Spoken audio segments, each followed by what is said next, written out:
بسم اللہ الرحمن الرحیم۔ السلام علیکم ورحمۃ اللہ وبرکاتہ۔ بسم اللہ الرحمن الرحیم۔ عزیز طلباء اکرام، ایم اے اسلامیات کے مضمون فقہ و اصول الفقہ کا آج ہمارا سبق نمبر 124 ہے،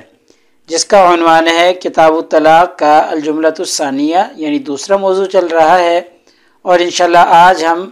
ان طلاق لا یتعلق سے پڑھیں گے۔ تو نیا سبق شروع کرنے سے پہلے ہم پچھلے سبق یعنی سبق نمبر 123 کا خلاصہ دیکھتے ہیں۔ پچھلے سبق میں ہم نے سب سے پہلے عبارت کا ترجمہ اور عبارت کی مختصر تشریح پڑھی تھی، اور مختصر تشریح کے دوران ہم نے کچھ چیزوں کی وضاحت کی تھی، جن میں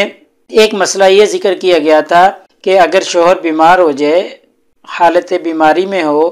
حالت مرض میں ہو، اور بیوی خود طلاق کا مطالبہ کر دے اور وہ شوہر طلاق دے دے، اور اسی دوران اس شوہر کی وفات ہو جاتی ہے، تو کیا یہ عورت اس شوہر کی میراث سے حصہ لے گی یا نہیں لے گی، اس کا حق بنے گا یا نہیں بنے گا؟ تفصیلاً ہم نے پچھلے سبق میں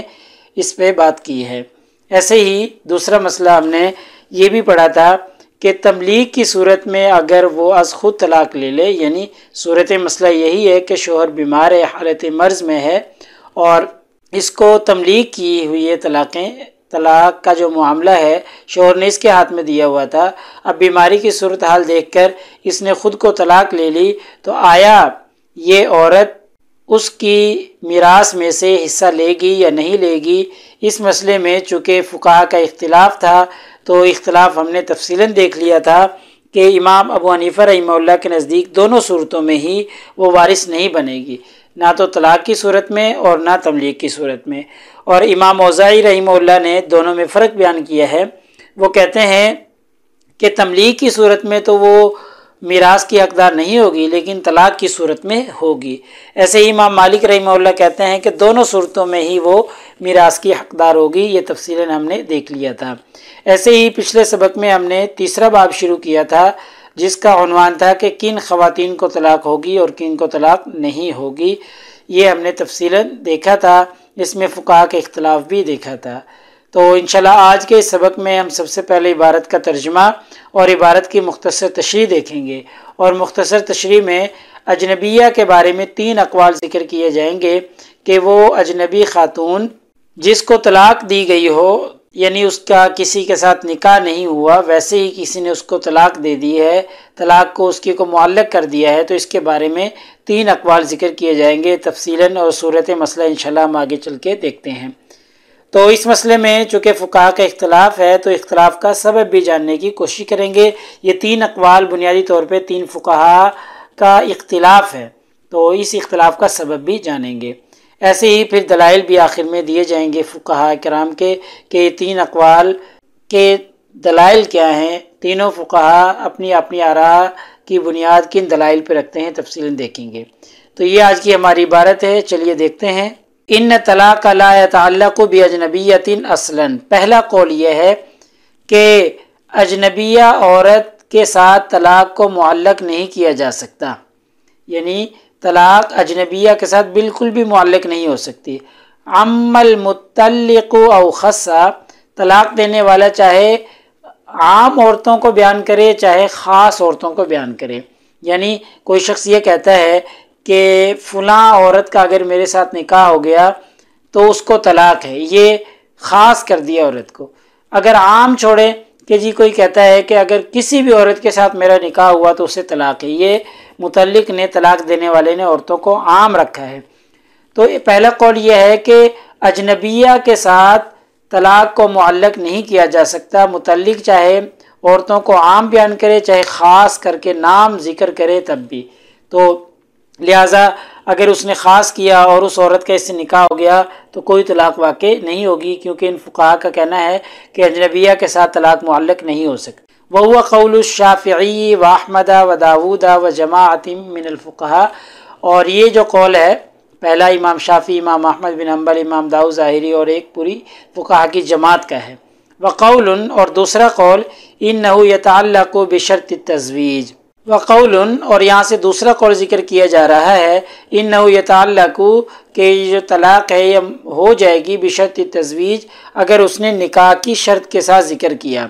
عمل متعلق جمیع النساء، چاہے متعلق جو ہے وہ تمام عورتوں کو عام رکھے، او خصصا، یا کوئی خاص نام لے لے، خاتون کو مخصوص کر دے، تو یہ دوسرا قول ہے کہ شادی کی شرط کے ساتھ اجنبی عورت پر طلاق واقع ہو جائے گی، چاہے عام بیان کرے عورتوں کو، چاہے خاص بیان کرے۔ یعنی کہ اگر کوئی شخص کہتا ہے کہ فلاں عورت کے ساتھ اگر میرا نکاح ہو گیا، نکاح کی شرط کے ساتھ بیان کیا، تو جیسے ہی اس کا اس عورت کے ساتھ نکاح ہوگا تو اس کو طلاق واقع ہو جائے گی، یا عام بیان کرے کہ اگر کسی بھی عورت کے ساتھ میرا نکاح ہو گیا تو اس کو طلاق ہے، تو لہٰذا جیسے ہی اس کا نکاح ہوگا تو فوراً طلاق واقع ہو جائے گی۔ وَهُوَ قَوْلُ أَبِي حَنِيفَةَ وَجَمَاعَةٍ، یہ قول جو ہے امام ابو حنیفہ رحمہ اللہ اور ایک فقہا کی جماعت کا ہے۔ وَقَوْلٌ، یہاں سے تیسرا قول ذکر کیا جا رہا ہے، إِنَّهُ عَمَّ جَمِيعَ النِّسَاءِ لَمْ يَلْزَمْهُ، کہ یہ فقہا کہتے ہیں کہ اگر متعلق نے عورتوں کو عام بیان کیا تو لم یلزمو، پھر طلاق لازم نہیں ہوگی۔ یعنی اس نے یہ کہہ دیا کہ کسی بھی عورت کے ساتھ میرا نکاح ہوا تو اس کو طلاق، تو یہ عورتوں کو عام رکھا ہے، تو لم یلزمو فقہا یہ کہتے ہیں کہ جی وہ طلاق نہیں ہوگی۔ وَإِنْ خَصَّصَ لَزِمَهُ، اور اگر وہ کسی خاتون کا نام لے کر مخصوص خاتون کو بیان کرے تو لَزِمَهُ، اس کو پھر طلاق ہو جائے گی۔ ٹھیک ہے، یہ فقہا جو تیسرا قول ہے یہ فرق بیان کرتے ہیں دونوں میں۔ پہلے میں یہ تھا کہ بالکل ہی اجنبیہ کو طلاق نہیں ہو سکتی، دوسری قول میں یہ فرمایا گیا کہ اجنبیہ عورت کو طلاق ہو جائے گی، اور تیسرے قول میں فرق بیان کیا گیا کہ اگر عام رکھا تو نہیں ہوگی، خاص کر دیا تو پھر ہو جائے گی۔ وہ قول مالک و اصحابہ، یہ امام مالک رحمہ اللہ اور ان کے اصحاب کا قول ہے۔ اعنی، یہ مثال دے رہے ہیں مصنف کہ خاص کیسے کریں گے اور عام کیسے رکھیں گے۔ مثل ان یقول، جیسے وہ کہے کل امرأۃ اتزوجها من بنی فلان، کہ فلاں قبیلے سے یا فلاں خاندان سے اگر کسی عورت کے ساتھ میرا نکاح ہوا تو اس کو طلاق ہے، یا اس نے کہا من بلدن، یہ فلاں شہر کی عورتوں سے میرا نکاح ہوا تو اس کو طلاق ہے، فہی طالق، اس کو طلاق ہے۔ ایسے ہی وکذالک فی وقت قضا، وہ وقت کے ساتھ متعین کر دے کہ فلاں وقت میں اگر کسی عورت کے ساتھ میرا نکاح ہوا تو اس کو طلاق ہے۔ فإن هؤلاء يطلقن عند مالک اذا زوجن، تو جیسے ہی اس کا ان کے ساتھ نکاح ہوگا تو امام مالک رحمہ اللہ کے نزدیک ان سب عورتوں کو طلاق ہو جائے گی۔ کیوں؟ کیونکہ ان ساری مثالوں میں اس نے خاص کر دیا، یہاں بنی فلان کر دیا، یہاں فلاں شہر کر دیا، یہاں فلاں وقت کر دیا ہے، تو خاص کر دیا ہے۔ تو ہم نے ابھی پڑھا امام مالک رحمہ اللہ کا مسئلہ یہ تھا کہ جب خاص کر دے گا تو پھر طلاق واقع ہو جائے گی۔ آگے دیکھیں، وسبب الخلاف، یہ جو اختلاف ہے اس اختلاف کا سبب کیا ہے؟ سبب یہ ہے حل من شرط وقوع طلاق وجود الملک متقدما بالزمان علی الطلاق ام لیس ذلک من شرطہ، کہ طلاق واقع ہونے کی شرط میں سے یہ بات ہے کہ پہلے اس چیز کی ملکیت ہو، یعنی اس عورت کا زمانی طور پر وہ مالک ہو تو پھر طلاق واقع ہوگی، یہ شرط ہے۔ ام لیس ذالک من شرطہ، یا پہلے مالک ہونا، پہلے اس عورت کو اپنی ملکیت میں رکھنا، اپنے نکاح میں رکھنا، یہ شرط نہیں ہے۔ یعنی طلاق واقع ہونے کی شرط یہ ہے کہ ملکیت کا وجود طلاق پر زمانی طور پر مقدم ہو یا نہ ہو، یعنی پہلے وہ نکاح میں ہو تو تب طلاق واقع ہوگی، یا پہلے نہ بھی ہو، پہلے ہی طلاق دے دیں تو پھر بھی طلاق واقع ہو جائے گی۔ کیا یہ شرط ہے یا شرط نہیں ہے؟ فمن قال، وہ فقہا جو کہتے ہیں وہ من شرط ہی، کہ پہلے زمانی طور پر پہلے اس کا مالک ہونا ضروری ہے، پہلے اس کے ساتھ نکاح ہونا ضروری ہے، یہ شرط ہے، تو قال لا يتعلق طلاق بالاجنبیۃ، تو پھر یہ فقہا کہتے ہیں کہ اجنبیہ کو پھر طلاق نہیں ہوگی، کیونکہ شرط نہیں پائی جا رہی ہے، پہلے اس کا مالک نہیں ہے، اس کے نکاح میں وہ نہیں ہے، تو لہٰذا جب وہ شرط نہیں پائی جا رہی تو پھر اجنبیہ کو طلاق بھی نہیں ہوگی۔ ومن قال، اور وہ فقہا جو کہتے ہیں لیس من شرط ہی، یہ پہلے ہی اس کو اپنی ملکیت میں رکھنا، اس کے ساتھ نکاح کرنا یہ شرط نہیں ہے، الا وجود الملک فقط، صرف ملکیت کا وجود شرط مانتے ہیں کہ ملکیت کا وجود ہو بس، قالا تو یہ فقہا کہتے ہیں یقع بالاجنبیۃ اجنبی عورت پر بھی طلاق واقع ہو جائے گی، یعنی اگر کوئی کہے کہ اگر میرا اس کے ساتھ نکاح ہو گیا تو اس کو طلاق ہے، تو اب دیکھیں یہاں بھی اس کے ساتھ نکاح نہیں ہوا، اس کی ملکیت میں نہیں آئی، لیکن پہلے ہی طلاق واقع ہو رہی ہے، تو جب جیسے ہی وہ نکاح میں آئے گی تو طلاق واقع ہو جائے گی۔ تو یہ اختلاف کا سبب تھا کہ کیا زمانی طور پر پہلے ملکیت کا پایا جانا شرط ہے یا شرط نہیں ہے۔ تو جن کے نزدیک شرط ہے وہ کہتے ہیں اجنبیہ کو طلاق نہیں ہوگی، جو کہتے ہیں شرط نہیں ہے تو ان کے نزدیک پھر اجنبیہ کو طلاق ہو جائے گی۔ آگے دیکھیں یہاں سے دلائل شروع کر رہے ہیں مصنف۔ وَأَمَّا الْفَرْقُ بَيْنَ تعمیم و تخصیص، تعمیم اور تخصیص میں جو فرق کیا گیا ہے،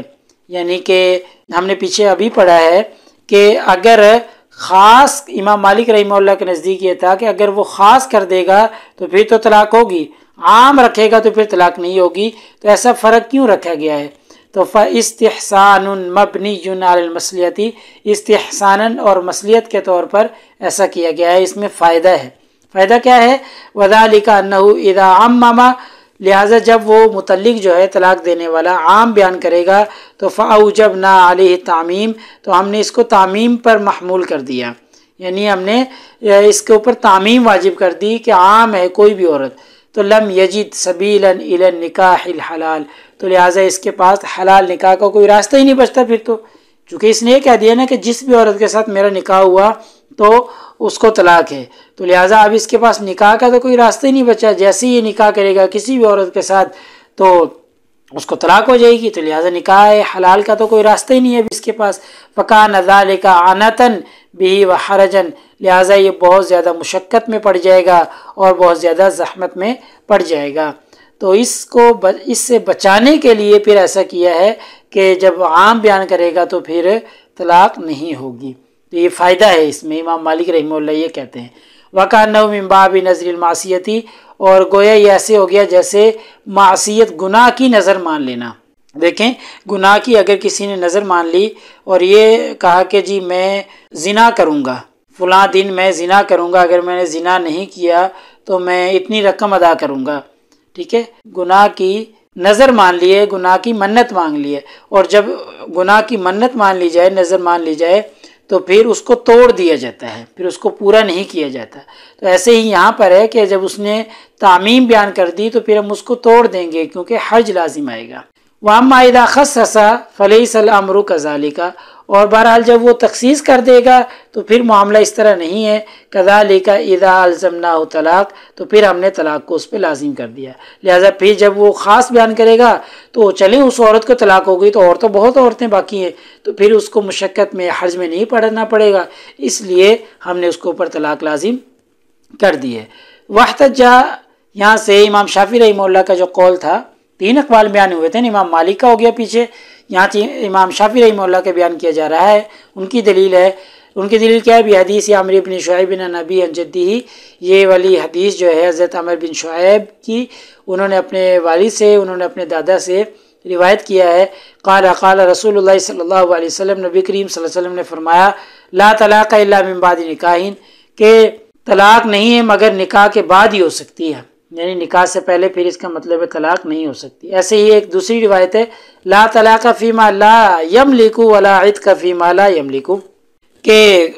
جس کا مالک نہیں ہے تو اس میں طلاق بھی نہیں ہے، اور جس کا مالک نہیں ہے اس میں آزادی بھی نہیں ہے، یعنی اگر کسی عورت کے ساتھ نکاح نہیں ہوا تو اس کو طلاق نہیں دی جا سکتی، اور اگر کسی غلام کا وہ مالک نہیں ہے تو اس کو پھر آزاد بھی نہیں کر سکتا۔ تو یہ دو روایتیں، ان سے یہ معلوم ہوتا ہے کہ نکاح سے پہلے طلاق نہیں دی جا سکتی، ہاں نکاح ہو جائے تو پھر طلاق دی جائے گی تو واقع ہوگی، ورنہ واقع نہیں ہوگی، نکاح سے پہلے کوئی جتنی مرضی طلاق دیتا رہے امام شافعی کے نزدیک نہیں ہوگی۔ وثبت ذلك عن علی و معاذ و جابر بن عبداللہ و ابن عباس و عائشہ رضی اللہ تعالی عنہم، یہی جو امام شافعی رحمہ اللہ کا مسلک تھا ثابت ہے حضرت علی، حضرت معاذ، حضرت جابر، حضرت ابن عباس، حضرت عائشہ رضی اللہ تعالی عنہم، ان تمام صحابہ سے یہی مروی ہے۔ وروی مثل قول ابی حنیفہ عن عمر، اور امام ابو حنیفہ رحمہ اللہ کا جو قول تھا اس کی مثال حضرت عمر رضی اللہ تعالی عنہ سے مروی ہے۔ وابن مسعود، اور حضرت عبداللہ ابن مسعود سے بھی حضرت امام ابو حنیفہ رحمہ اللہ کی تائید میں اقوال مروی ہیں۔ وضعف قوم الروایۃ بذلک عن عمر، اور ایک فقہا کی جماعت نے یہ والی جو روایات ہیں حضرت عمر اور حضرت عبداللہ ابن مسعود والی، ان کو ضعیف بیان کیا ہے، کمزور بتایا ہے، ٹھیک ہے۔ تو اس لیے انہوں نے گویا کہ مصنف نے امام ابو حنیفہ رحمہ اللہ کی دلیل کا جواب بھی دے دیا۔ تو بہرحال تینوں کے دلائل ہو گئے، امام مالک رحمہ اللہ کی یہ دلیل ہو گئی اور امام شافعی رحمہ اللہ کی یہ دو روایتیں ہو گئی، امام ابو حنیفہ رحمہ اللہ کی حضرت عبداللہ بن مسعود حضرت عمر رضی اللہ تعالیٰ عنہ کے فتاوی جات ہو گئے، لیکن مصنف نے ان کو ضعیف قرار دیا ہے۔ لہٰذا ہمارے آج کے سبق کا خلاصہ بنا کہ آج کے سبق میں ہم نے عبارت کا ترجمہ اور عبارت کی مختصر تشریح پڑھی ہے، اور مختصر تشریح میں ہم نے وضاحت کی ہے کہ اجنبی عورت کے بارے میں جو 3 اقوال تھے، ان 3 اقوال کے بارے میں جو فقہا کا اختلاف تھا، اختلاف کا سبب جانا ہے، اور پھر آخر میں ہم نے تینوں کے دلائل دیکھے ہیں۔ تو پیپر میں پوچھے جانے والے سوالات سے متعلق اگر بات کریں تو وہی سوال کہ جی مذکور عبارت کا ترجمہ اور تشریح کریں، ایسے ہی کن خواتین کو طلاق ہوگی، کن کو نہیں ہوگی، فقہا کی اقوال کی روشنی میں بیان کریں۔ ایسے ہی انشاءاللہ اگلے سبق نمبر 125 میں ہمارا یہی عنوان الجملۃ الثانیہ چلتا رہے گا، اور انشاءاللہ اگلے سبق میں ہم الجملۃ الثالثہ سے شروع کریں گے، دوسرا موضوع شروع کریں گے۔ جزاکم اللہ خیر۔ السلام علیکم ورحمۃ اللہ وبرکاتہ۔